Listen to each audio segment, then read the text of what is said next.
Hey guys, today I'm going to be showing you the automated planner, which is one of the new features of my app, as well as the initial setup you need to do in order to use it. So what is the automated planner? It basically aims to optimize your buff targets and timings without you having to browse your logs manually. So let's get right to the initial setup. First thing you want to do is make a copy of my sheet, which I'm not going to be doing because I already have it. Then you go to Extensions, App Script, which is going to open this window right here. This is the source code. You can review it if you like, if you're interested. But what you want to do is go to Project Settings, copy the script ID and send it to me. This is because the next steps require a Warcraft Logs client, and you can make your own client. I can show you how, but I won't in this video. So the easiest way for you is to just send me the script ID, and then I will enable it for my client. Then you can use my client to fetch your logs. Once you have done that, and I have added it to my client, you can go ahead and click Warcraft Logs Auth, click Authorize, and it's going to ask you for your permission to access like private reports and stuff, which you're going to need for the automated planner. So you click Authorize. Okay, success. You can close this tab.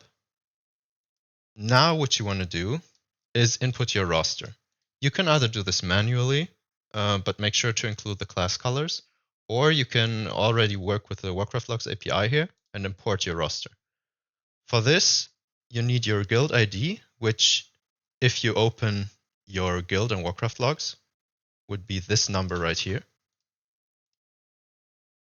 And you also need to enter a cutoff rank, meaning members up to and including that rank will be included in the roster. This could be your raider rank. You can find it here, by the way, on the characters page. For us, the raider rank is rank 3, but on the log that I'm going to show as an example, we also had trials and all. So I'm just going to include basically the whole guild. Submit.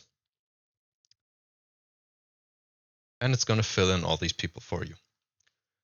So if you have any trials that are outside of your guild, just add them manually. Shouldn't be too much. The next thing you want to do is input your augs here.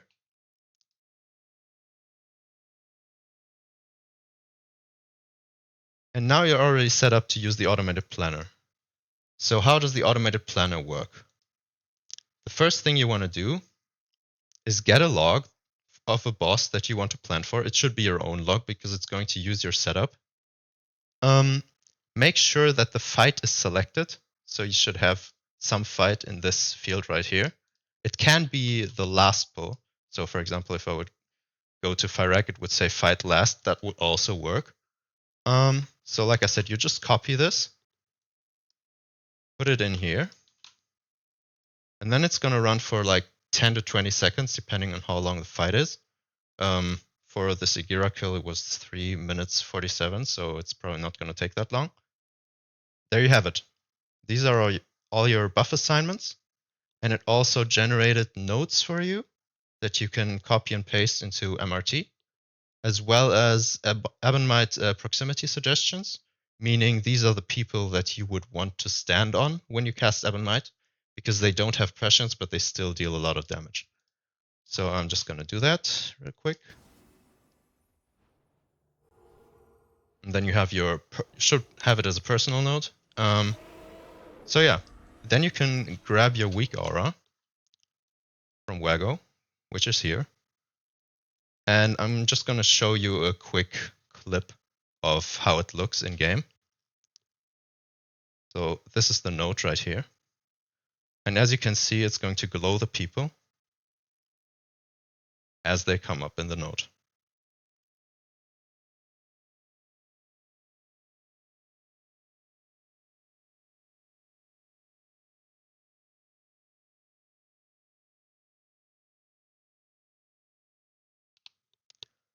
Okay, so now let's go over the example, because I want to show that these buffs are actually optimal. I prepared a little something here, which is the log that we used. Now I'm going to show you how you would do it manually like the whole planning for one example, and the others I already prepared because it would take too much time. But still, if you're not too interested in this, you can just skip it. So first you would go to buffs, select yourself. 1 second. Now you want to get the Ebonite with this ID, exactly.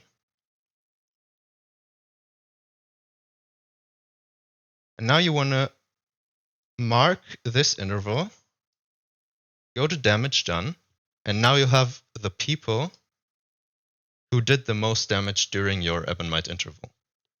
Also do note that on this fight, I actually extended my Ebonite. So this Ebonite cast at 40 seconds was an extension. It wasn't a new application, which is why there's no note here. And it also says that here that the Ebonite window was actually from around 4 seconds to 1 minute and 4 seconds. And it also shows the damage here. As you can see, it shows basically the same information as the log. And based on that information, it picked the 2 highest damage players to buff. And in the note, you can see that the other 2, which were Animagus and Alcadra, are suggested as proximity targets, meaning that if you stand on them on pull when you cast Ebonite, you will deal the most damage possible. Okay, this was the first Ebonite window from... it's kind of hard to get the exact interval using your cursor, but it's around that time. So the next one would be from 1 minute 8 to 1:33, which is roughly this window. As you can see, the highest damage players were Nuke, Brockner, and Ferroton, obviously excluding myself as an augmentation evoker. And again, the planner found exactly those targets. They will get your Ebonite.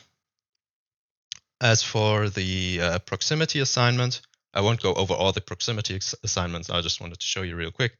Again, it's Alcadra, who would be the next best player here. Okay, next window. 136 or 137 to 205, 204. Nuke, Cursed Brockner. As we can see, Cursed Nuke Brockner. Same again. Next one would be 208 to 238, which is here. We have Cursed, Hanf Rogue, Damit im Hut, and so on. I can show you the rest real quick, but you get the idea. This one would be 241, which is here, Cursed Hanf Leadra. Next one would be Paglum Hut Leadra. Exactly. And then the last one would be, the last one. Brockner, Hanft, Verrottung. Okay, so that worked fine.